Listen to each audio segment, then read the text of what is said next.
बिस्मिल्लाहिर्रहमानिर्रहीम। अस्सलाम वालेकुम स्टूडेंट्स।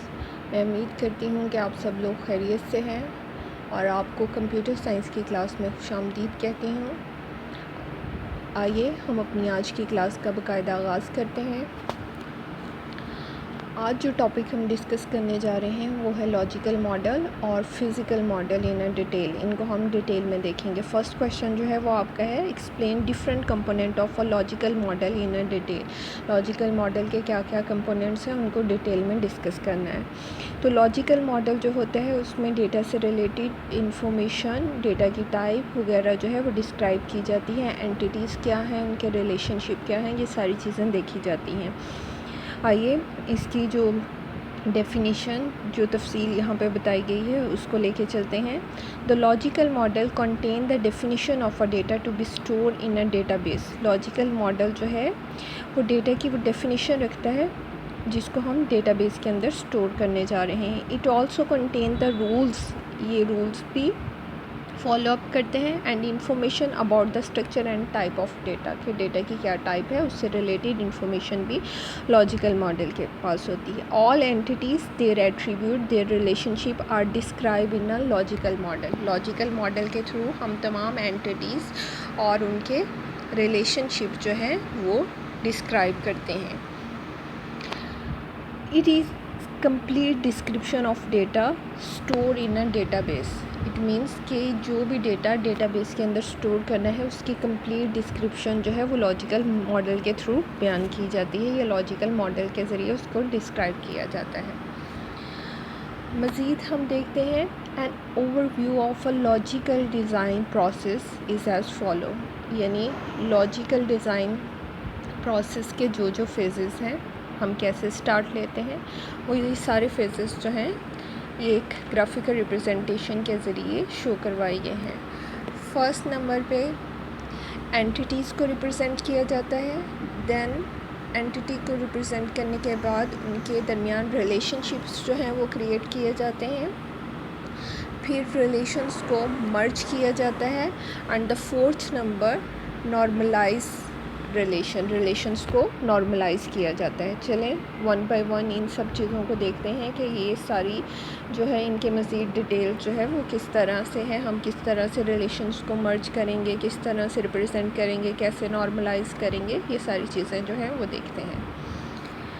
तो first of all represent entities को कैसे रिप्रेजेंट करना है ये मैंने आपको पहले भी बताया हुआ है कि आप जब भी कोई डेटाबेस डिज़ाइन करने जाएंगे, जिस सिस्टम की जैसे किसी कॉलेज की, यूनिवर्सिटी की या किसी बैंक की डेटाबेस बनाने जाएंगे तो फ़र्स्ट ऑफ़ ऑल आप उस सिस्टम की एंटिटीज़ को फाइंड आउट करेंगे, उन एंटिटीज़ को ढूंढेंगे और उनके एट्रीब्यूट जो हैं वो लिखेंगे।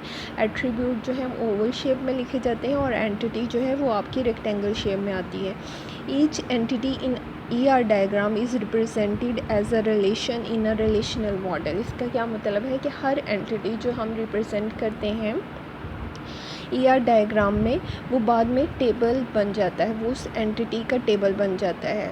मतलब उस नेम से हम टेबल बनाते हैं। जैसे यहाँ पर एम्प्लॉय लिखा है तो एम्प्लॉय का टेबल बनाएंगे और जितने इसके एट्रीब्यूट्स हैं जैसे एम्प्लॉय ID है, नेम है, एड्रेस है, बर्थ डेट, ये फिर टेबल के कॉलम बन जाएंगे।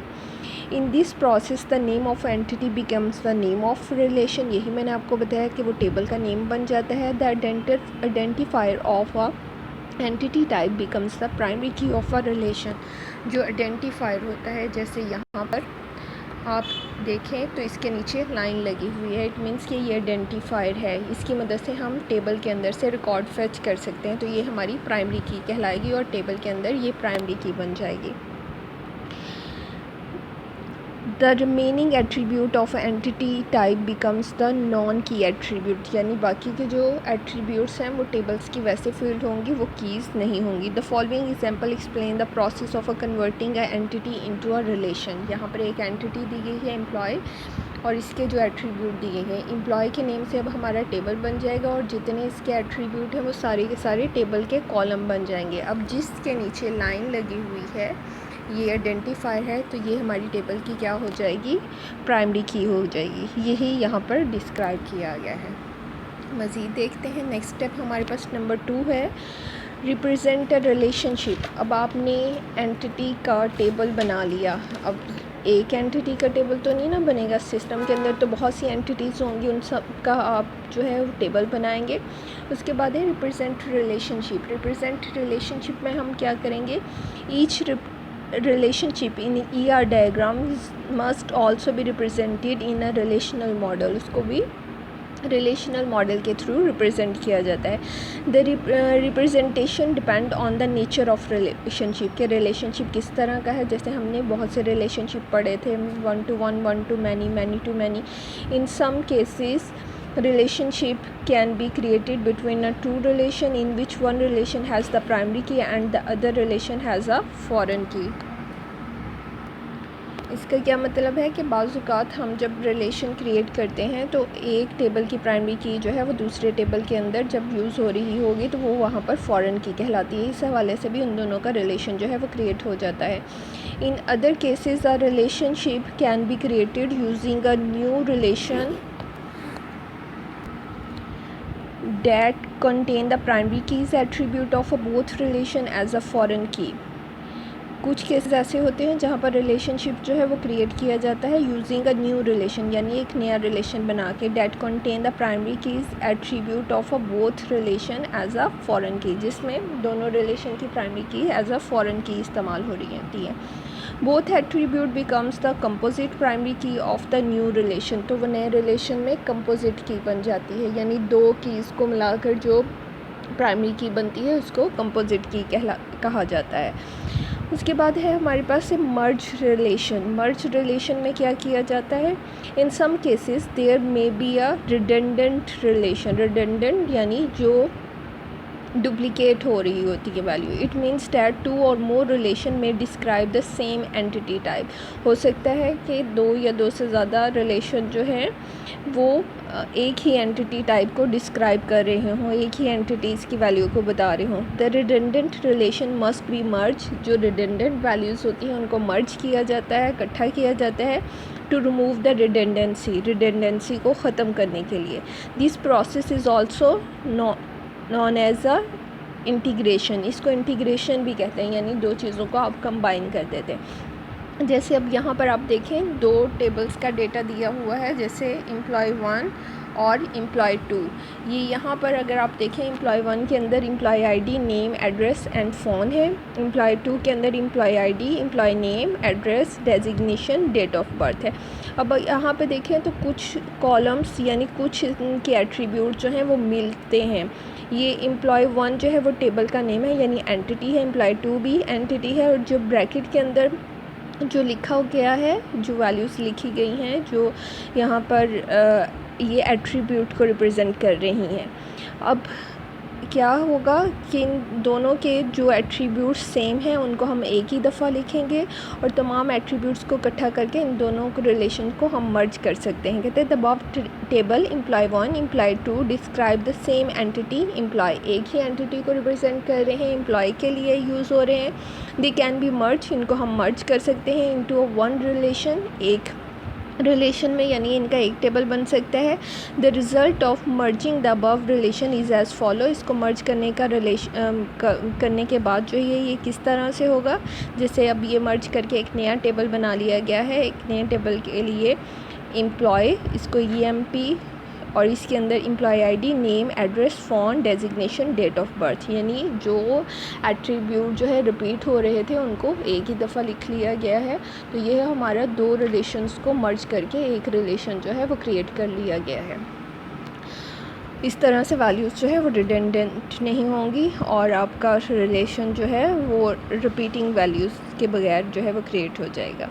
Normalise the relation. नॉर्मलाइजेशन क्या होती है, कहते हैं the relation create in a step 1 and step 2 में हैव सम अननेसेसरी रिडेंडेंसी। जब आप रिलेशन क्रिएट करते हैं, जैसे हमने स्टेप 1 और स्टेप 2 के अंदर किए, तो इनके अंदर हो सकता है अननेसेसरी वैल्यू हो। सम सर्टन एनॉमलीज और एरर्स में अराइज, यानी उसके अंदर कुछ प्रॉब्लम जो है वो अकर हो सकती हैं। वाइल अपडेटिंग दीज रिलेशन, जब हम उन टेबल्स को, रिलेशन का जहाँ पे भी वर्ड यूज़ होगा उसका मतलब टेबल ही है, यानी टेबल के अंदर जब हम डेटा नया ऐड करने जाएंगे, डिलीट करने जाएंगे, अपडेट करना जाएंगे, तो उसके अंदर प्रॉब्लम आएगी। The process of normalization refines these relation to avoid these problem. Normalization के ज़रिए हम उन प्रॉब्लम्स को ख़त्म करते हैं, उन नॉर्मलीज़, उन एरर्स को ख़त्म करते हैं, ताकि नेक्स्ट टाइम जब भी हम उसको अपडेट करें, डिलीट करें, मॉडिफाई करें, तो हमारे पास किसी तरह की कोई प्रॉब्लम ना आए. नॉर्मलाइजेशन को हम मज़ीद आगे जो है वो डिटेल में देखेंगे तो आपको मज़ीद समझ आ जाएगी. नेक्स्ट हमारा जो क्वेश्चन है वो है what is a physical database design. Physical database design जो है वो हमारे पास क्या है. Discuss the major input to a physical database design. Physical database design के लिए मेजर इनपुट क्या हैं, यानी क्या चीज़ें जो है होनी ज़रूरी है, क्या हम इनपुट देते हैं, उसके बदले में हमारे पास फ़िज़िकल डेटाबेस डिज़ाइन जो है वो क्रिएट होता है.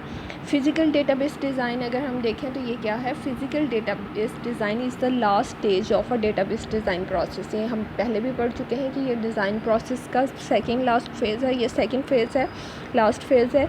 The major objective of physical database design is to implement the database as a set of record.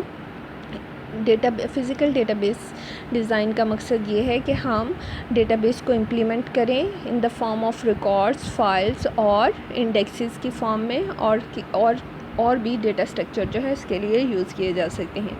Major input to the database design. Database design के लिए मेजर इनपुट्स क्या हैं, यानी हमारे पास क्या चीज़ें जो हैं वो होनी ज़रूरी हैं पहले से. Logical database structure. These are developed during the logical database design such as a normalized relation.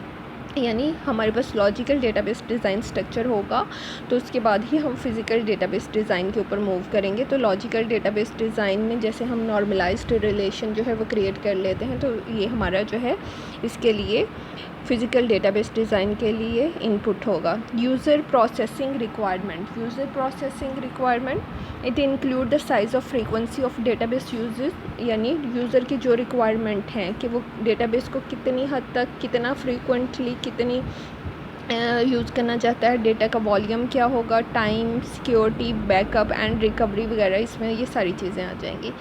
Next हमारे पास है